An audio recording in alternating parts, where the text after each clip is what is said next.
That's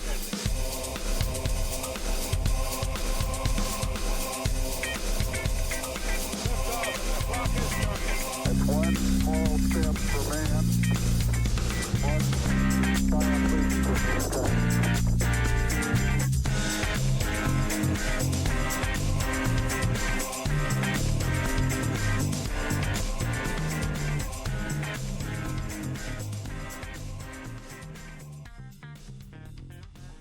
I was working just north of Prince George, and I was driving my car from Prince George to about an hour north, and there was a tractor going slow in my lane, so I went to pass the tractor, and it was the first snowfall of the year, so I couldn't get back in.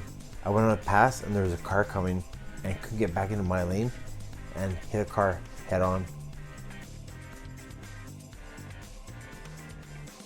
Well, the accident was my fault because I was in the opposite lane when I hit the car, and they came, and it took an hour to get to me because I was 40 minutes north of Prince George, so it took an hour for them to get to me, and they used the jaws of life to open the doors to get me out.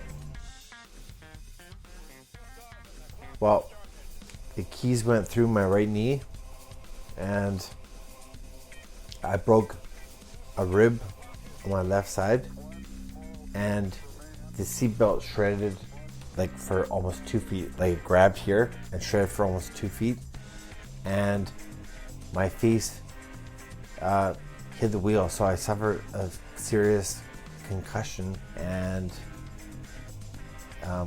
as far as I know, that's it. I was in an induced coma for 4 days, and then I just recovered fast. Like, it was like a miracle. Like, they released me, I think, 4 days after they took me out of the induced coma. So altogether, I was in the hospital for just over a week. Yeah, that accident, I was coming back from just outside of Vancouver. It was late at night, and my friend was driving the car, didn't see a manure spreader was driving from farm to farm, and hit the back of a manure spreader at about 100k. So it was fairly severe, and the window came in and cut my face badly right here, and I broke my right hip. The guy in the manure spreader actually took off, left us for dead on the road, and the next car that came a half an hour later saw a truck in the middle of the road smashed in, and called 911. So it took about another 45 minutes for the ambulance to come. So I was in the hospital in that one, in the second accident, for about 10 days, 11 days.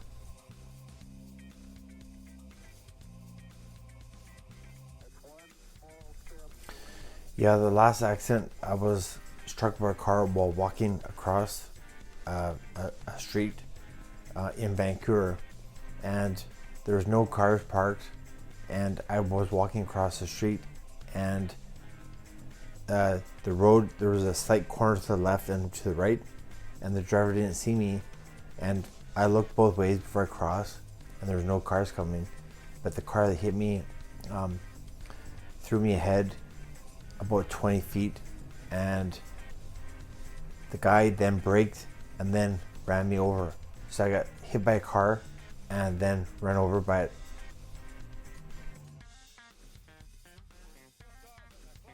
I started arm wrestling in high school in Fernie, BC, and then did very well, and then joined the Cranbrook Wrist Wrestling Club when I moved to Cranbrook when I finished high school. I made these videos because I've been arm wrestling for almost 30 years, and I want to teach people how to be better arm wrestlers and how to be champions. Yeah, it's always been a dream of mine to make these videos, so I'm trying to make the dream a reality.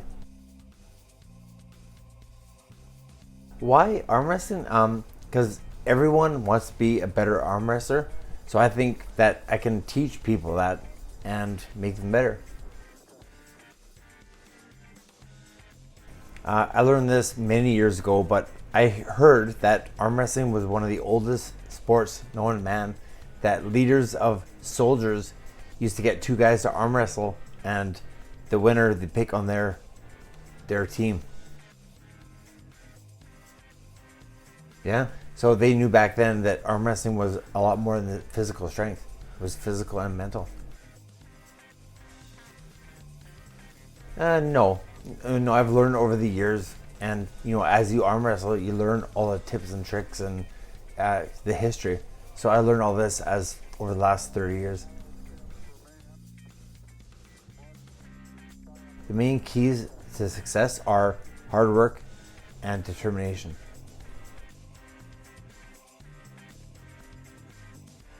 No, arm wrestling on the floor is never really a good idea because it moves your elbow away from your chest.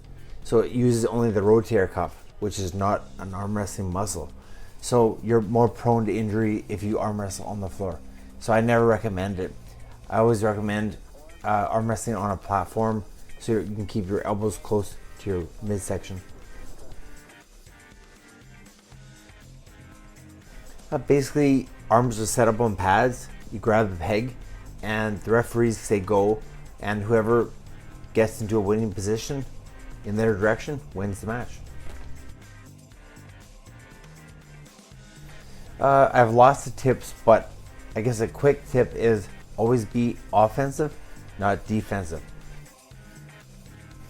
Because it's harder to stop someone defensively than it is to win offensively.